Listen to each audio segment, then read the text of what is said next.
인생 한 토막이라는 제목으로 지난주에 전반부 말씀을 드리고 오늘은 결론 삼아서 2부의 말씀을 드리고자 합니다. 하나님은 우리를 구원하시기 위해서 하나밖에 없는 독생자 예수를 이 땅에 보내시고 그 예수님께서 우리의 허물과 죄를 다 대신 담당하시고 십자가에서 죽으시고 또 그런 고난을 통해서 그런 값진 대가를 지불하시고 하나님은 우리를 구원하셨습니다. 우리는 구원받고 하나님의 자녀가 된 것이 우리가 어떤 공로나 우리가 하나님 앞에 무슨 드린 것이나 그런 것이 있어서 된 것이 아니고 단지 하나님이 살아계신 것을 내가 고백했을 뿐인데 예수님이 날 위해서 십자가에서 죽으셨다는 사실을 고백하고 예수를 주님이요 그리스도라고 고백한 것뿐인데 하나님은 우리에게 구원이라고 하는 놀라운 선물을 주셨습니다.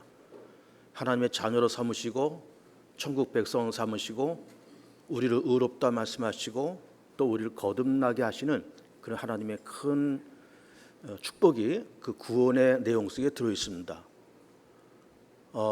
우리는 그 구원을 사실은 믿음이라는 그런 고백을 통해서 거저 얻는 거지만 하나님은 우리에게 구원을 주시기 위해서 엄청난 대가를 지불하셨습니다. 그것이 뭘까요? 당신의 아들을 십자가에 죽이는 거였습니다. 그런 고통을 감당하시면서 아들이 죽는 그 모습을 감당하시면서 그 아픔을 감당하시면서 우리를 죄에서 구원해 주셨습니다. 그러면 예수께서 날 위해서 구원하시기 위해서 십자가에서 그렇게 죽으셨으면 우리도 예수님을 위해서 함께 죽는 것이 옳다, 그런 말씀을 드린 바가 있습니다. 5천만 원을 빚냈으면 5천만 원을 갚는 것이 옳은 것이고 1억을 빚냈으면 1억을 갚는 것이 옳은 것처럼 예수께서 날 위해서 죽으셨으면 나도 그 의리를 지키기 위해서 나도 예수를 위해서 죽고 하나님 위해서 죽는 것이 마땅하다, 그렇게 말씀을 드린 바가 있습니다. 그러나 우리는 살아있는 사람이고 또 하나님께서 우리 가운데 주신 또 수명이라고 하는 것이 있기 때문에 그것을 다할 때까지 우리가 일부러 죽을 이유는 없습니다. 또 죽을 필요도 없고 하나님은 또 그런 무지막지한 거를 요구하시지도 않습니다. 물론 이론상으로는 우리도 예수를 위해서 죽어야 하는 것이 마땅하지만 하나님이 우리를 바라보시면서 내 아들 예수가 널 위해서 죽었으니 너도 죽어 라고 그렇게 무지막지한 요구를 하시는 그런 하나님은 절대로 아닌 겁니다. 그냥 우리가 소박하게 우리 간에 맡겨주신 직분 잘 감당하고 가정 잘 꾸려가고 우리 간에 맡겨주신 또 여러 가지 직분을 소박하게 감당하면서 전능하신 하나님과 함께 살아가는 것을 원하시는 하나님이시지 우리 가운데 무지막지하게 목숨을 내어놓으라 그렇게 말씀하시는 하나님은 절대로 아닌 겁니다. 그러나 우리는 하나님의 그런 것을 요구하지 아니하실지라도 우리는 하나님의 사랑에 감사해서 내 인생 한 토막쯤은 하나님께 드릴 필요가 있다, 그런 말씀을 지난주에 드린 바가 있어요. 강원희 선교사의 예를 들어서 말씀을 드렸죠.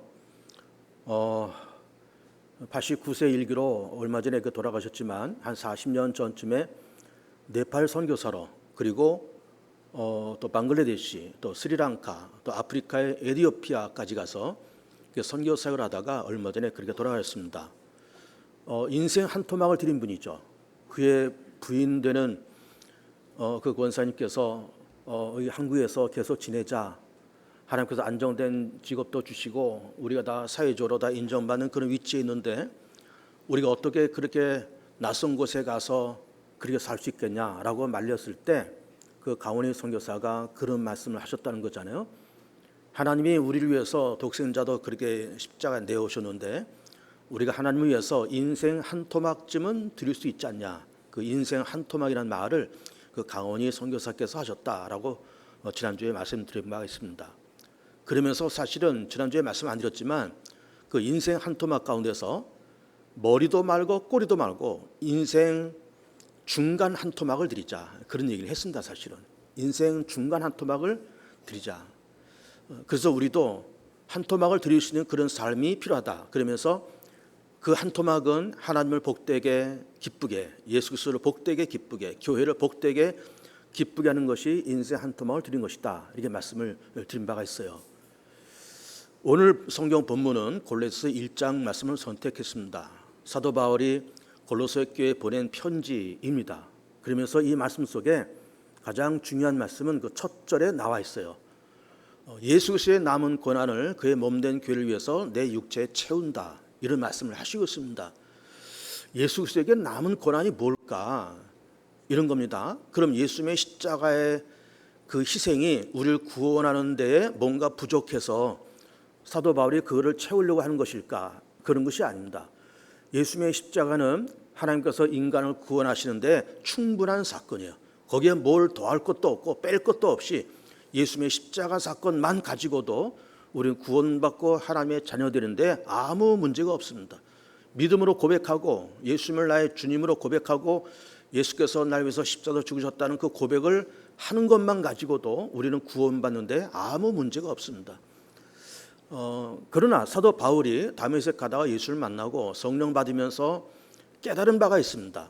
자, 예수님께서 우리를 구원하시고자 십자가에서 그렇게 죽으셨는데, 그런데 사람을 살리고 인류를 구원하는 구원이라는 사건을 하나님께서 주시기 위해서 독생자를 저렇게 십자가에 죽이시는 그 엄청난 대가를 지불하셨는데, 그러면 예수님을 통해서 구원받는 것이 맞고 그것이 충분한 조건인 것은 맞지만 이게 복음이지 않냐, 복된 소식, 좋은 소식이지 않냐. 예수님을 통해서 구원받는다, 어떤 행함이나 우리의 공로나 우리의 애씀을 통해서 구원받는 것이 아니고 예수님을 주님으로 고백하는, 예수께서 날 위해서 죽으셨다는 고백만 갖고도 구원받으니 이게 복음이 아니냐.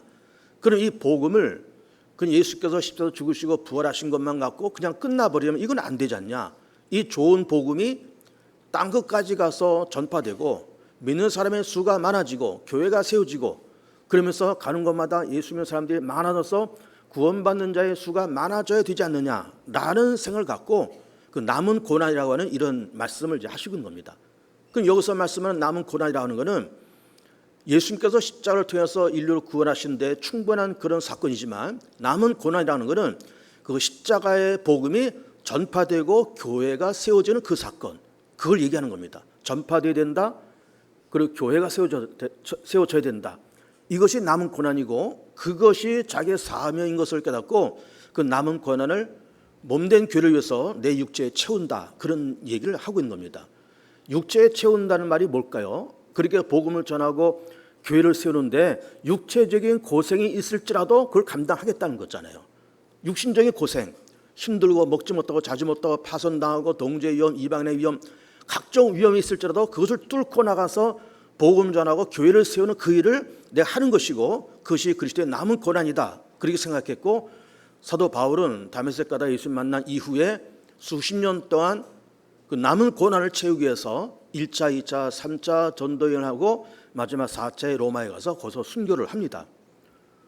요 최근에 수요일마다 지금 사도행전 말씀을 읽고 있어요. 지금 사도행전 13장, 14장 이 어간을 읽고 있는데 몇 달 전부터 사도행전 말씀을 읽기 시작했습니다. 13장, 14장 읽으면서 그 사도 바울이 다메섹 가다 예수 만나고 그리고 안디옥 교회에서 선교사로 파송되는 그 1차 선교 여행의 그 출발점을 지난 수요일 날 우리가 본 바가 있습니다. 그러면서 1차, 2차, 3차 지중해를 중심해서 복음을 전하고 교회를 세워가면서 정말로 그리스도의 남은 고난을 육체에 채우면서 일평생을 그렇게 살아갔습니다.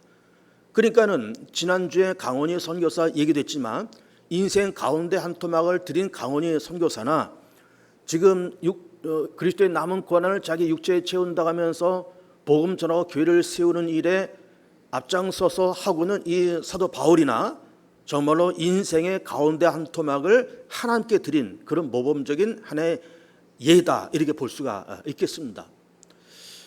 그러면 우리는 이제 이 강원희 선교사나 또 사도 바울의 얘기도 듣고 또 인생 한 토막을 하나님께 드리기 위해서 지난주에는 하나님을 기쁘게 복되게, 교회를 기쁘게 복되게 만들자, 이런 말씀을 드리고 있지만 오늘은 거기에 덧붙여서 결론적인 말씀을 드리고자 합니다. 정말로 인생 한 토막을 하나님께 드리고 하나님을 복되게 기쁘게, 교회를 복되게 기쁘게 하는 것이 과연 구체적으로 뭘까? 세 가지로 정리해서 말씀을 들어봅니다. 첫 번째는 나 자신이 먼저 하나님 앞에서 기쁨의 존재가 되어야 됩니다. 나 자신이 하나님께로부터 인정받고 하나님께서 우리를 바라보시면서 참 대견하다. 너는 내 기쁨이야. 너는 내 자랑이야.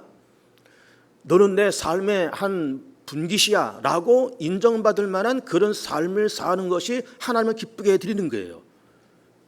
여러분 스스로 그렇게 한번 질문을 던져보세요. 스스로에게 나는 정말 하나님 앞에 지금 이 모습이 하나님 앞에 기쁨이 되고 하나님 앞에 정말 자랑스러운 그런 모습으로 서 있는가. 또 내가 교회 앞에서 기쁨이 되고 교회 앞에서 자랑되는 그런 사람으로서 내가 지금 존재하고 있는 것일까. 내가 이 세상 앞에서 정말 기쁨이 되고 정말 자랑이 될 만한 그런 존재로서 내가 서 있는 것일까 라고 하는 것을 스스로에게 질문을 던져보길 바라요. 그래서 바라건대 정말 우리가 인생의 한 토막을 드린다 그럴 때 나라는 존재가 하나님 앞에 기쁨이 되고 보람이 되고 나라는 존재가 하나님 앞에 자랑거리가 된다 그러면은 정말 인생의 한 토막을 지금 드리고 있는 중이다 라고 얘기할 수가 있겠어요. 예를 들면 자녀들이 이제 출가해서 살림을 분가를 했습니다.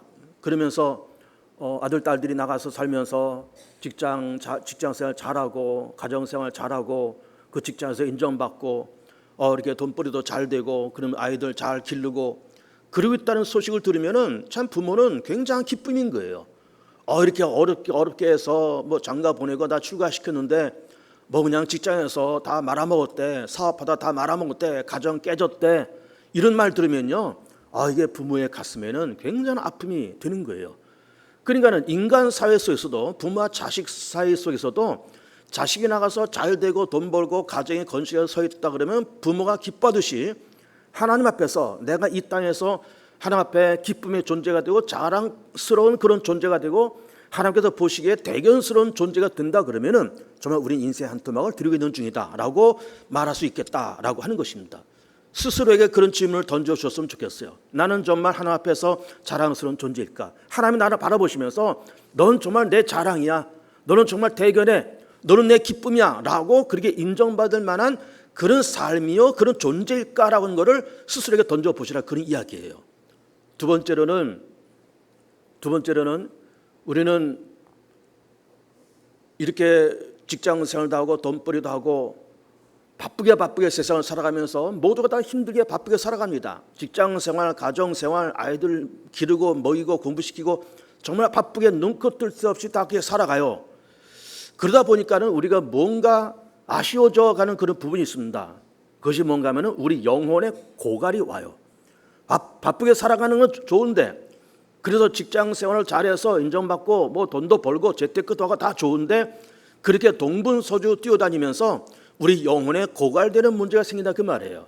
그래서 정말로 우리가 인생 한 텀을 하나님께 드린다는 그런 내용이 뭔가 하면은 그렇게 바쁘게 살아가면서 영혼의 고갈이 찾아오는데 우리가 주일 낮 예배가 되었던 혹은 새벽 예배가 되었던 수요 예배가 되었던 금요 심야 기도회가 되었던 우리가 시간을 쪼개서 나와서 목이 터지라 찬송도 해보고 하나님 앞에 간절하게 기도도 해보고 말씀을 들으면서 정말 내 가슴을 쳐보기도 하고 말씀을 들으면서 한번 울어보기도 하고 기도하면서 우리 속에는 은밀한 죄도 한번 고백하면서 회개도 해보고 그렇게 회개하면서 눈물도 흘려보고 그러면서 수시로 예배와 기도 시간에 참석해서 하나님과의 1대1의 독대의 시간, 하나님과 1대1의 만남의 시간을 가지면서 시들고 고갈되었던 영혼을 다시 살리는 그 작업이 인생 한 토막을 하나님께 드린 것이다 라고 말할 수 있겠다라고 하는 것입니다. 마지막 세 번째로는 한 영혼을 가슴에 품는 겁니다. 믿지 않는 불신자 영혼을 한 영혼을 가슴에 품는 겁니다. 그것이 친척이 되었던 친지가 되었던 내 친구가 되었던 직장 동료가 되었던 동네 사람이 되었던 한 영혼을 가슴에 품고 그 영혼을 구원시켜달라고 내가 기도하고 때때로 내가 그 사람을 찾아가서 식사도 같이 하고 선물도 나누고 교회를 소개하고 내가 만난 예수님을 소개하고 성경 말씀 느끼고 깨닫는 바를 소개하면서 그 영혼의 발걸음을 점차 믿음의 터전으로 한 걸음 한 걸음 옮겨오게 하는 그 일, 이게 하나님을 기쁘게 하는 것이고 하나님을 복되게 하는 것이고 인생 한 토막을 하나님께 드리는 그런 일이다라고 하는 것입니다.